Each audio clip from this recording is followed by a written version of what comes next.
sampai 6. Yang satu Ibrahim dari Maria Al-Qibtiyah. Tapi Aisyah menamai nama kunyanya Ummu Abdillah karena satu, nama yang paling dicintai oleh Allah apa? Abdullah, yang berisi penghambaan kepada Allah. Kemudian yang kedua, Abdullah itu keponakan Aisyah, anak dari Abdullah juga. Jemaah, mana yang senang jemaah? Dengan nama yang disenangi. Contohnya Imam Nawawi tidak memiliki anak dan beliau belum menikah, meninggal umur 45 tahun. Tapi Imam Nawawi berkunyah Abu Zakaria. Abu Zakaria menunjukkan boleh berkunyah meskipun tidak memiliki anak. Kemudian Ibnu Jarir At-Tabari, pengarang tafsir At-Tabari, itu memiliki kunyah Abu Ja'far. Abu Ja'far, bapaknya Ja'far. Ibnu Jarir tidak memiliki anak dan lain sebagainya. Nah, Aisyah ini wahiyya taqdimul aiman, yaitu meriwayatkan mendahulukan kanan fi rumsi na'lihi, di dalam mengenakan sendal, wa mashwa sya'rihi dan wa mashti sya'rihi, dan juga menyisir rambut wajib asalnya. Saya ulangi, kalau ada perintah dalam masalah ibadah itu wajib asalnya. Syariat ibadah cuma wajib, kecuali ada dalil yang memalingkan sunnah. Perintah di dalam sholat, perintah di dalam puasa, itu asalnya wajib, kecuali ada dalil yang memalingkan kepada sunnah. Kalau ada perintah dalam masalah adab, perintah dalam masalah adab itu asalnya sunnah, bukan wajib. Kalau ada perintah dalam masalah adab asalnya adalah sunnah, bukan wajib, kecuali ada dalil yang mengatakan itu wajib. Contohnya dalam masalah adab wajib cebok dengan menggunakan tangan kiri, itu wajib jemaah, tidak sunnah. Kemudian juga makan dengan memakai tangan kanan, itu wajib, karena Nabi mengatakan dalam hadis tegas riwayat Muslim, khusus untuk makan, minum, dan hal yang najis ini.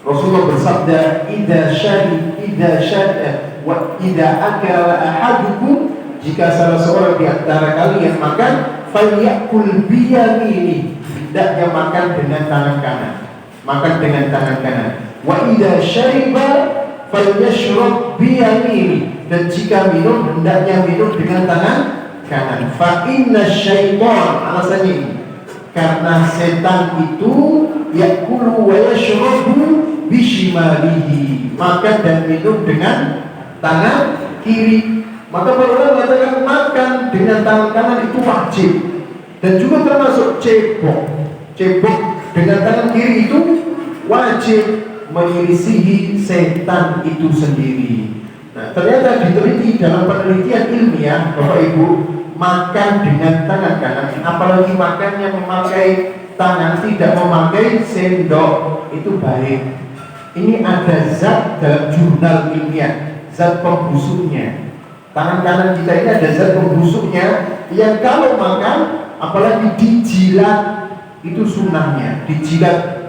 Kemprok itu tangan jenengan dewi, sing kemprok itu tangan wong, jenengan jilat Bapak Ibu, dan jenengan jilat begitu, ini bagus. Dalam penelitian jurnal ilmiah ada zat pembusuk yang menyebabkan orang itu nanti mudah buang gedang goreng, BAB, itu mudah sekali, mudah buang gedang goreng. Sementara tangan kiri ini penelitian ilmiah menunjukkan ada antibiotiknya, sehingga sangat cocok untuk BAB, sangat cocok sekali. Makanya kalau ada orang makan dengan tangan kiri, tidak baik secara medis,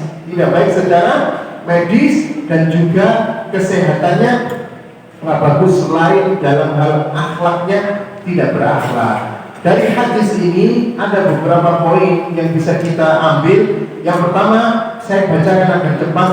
Anna taqdimal yamin lil asya'i at-thayyibati wa huwa al-afdal syar'an wa akram wa tibban.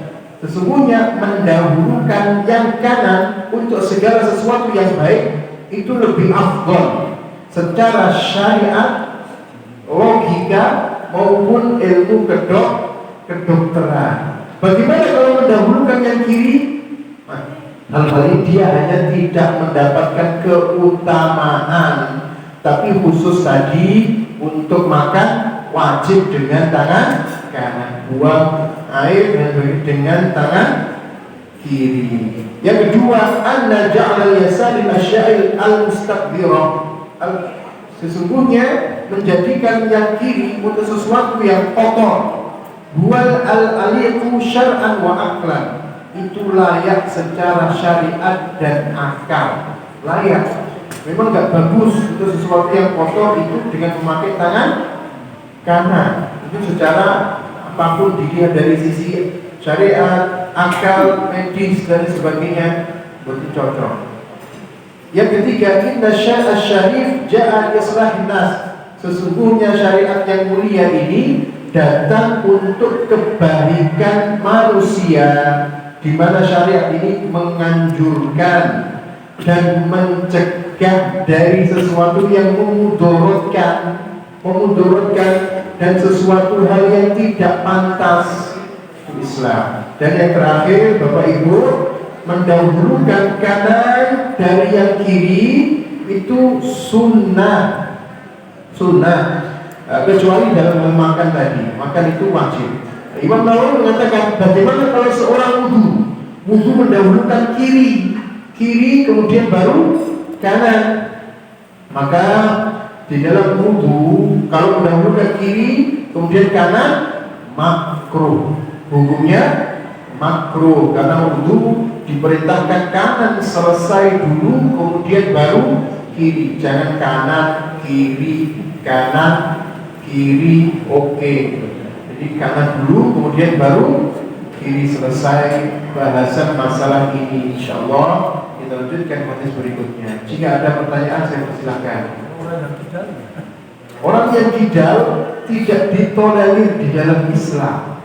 Tidak ditolerir. Kidal itu bisa dilatih tidak jemaah?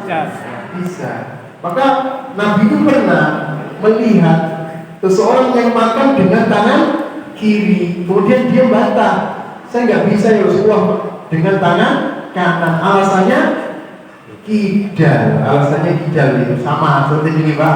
Nabi nggak senang, beliau marah dalam hal ini karena meremehkan syariat. Terutama sering kanan kiri makan bakwan, sing kanan nyekeli bakwan, sing kiri nyekeli cabai. Padahal kanan semuanya bisa, caranya lomboknya diletakkan atau dicepit ngeten. Sakit jemaah. Aku tinggal kiri bakwan atau sing kiri cabai, di kanan bakwan. Ini persis seperti munyo. Karena munyo itu kanan kiri dia makannya, jadi kaki gak perlu dan sebagainya. Kanan. Nonton Pak. Bu.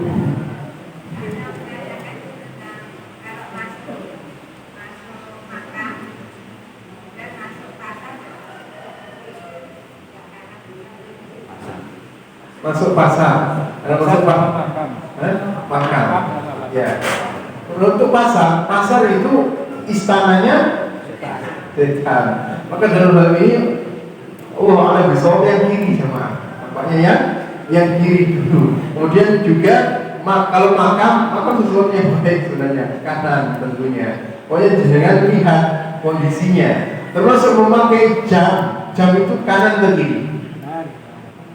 Maka dalam hal ini para ulama menjelaskan jam itu kalau dikiaskan sama seperti cincin, karena di zamannya Nabi itu belum ada jam. Arloji belum ada. Masalahnya itu Rasulullah itu sering memakai cincin kanan.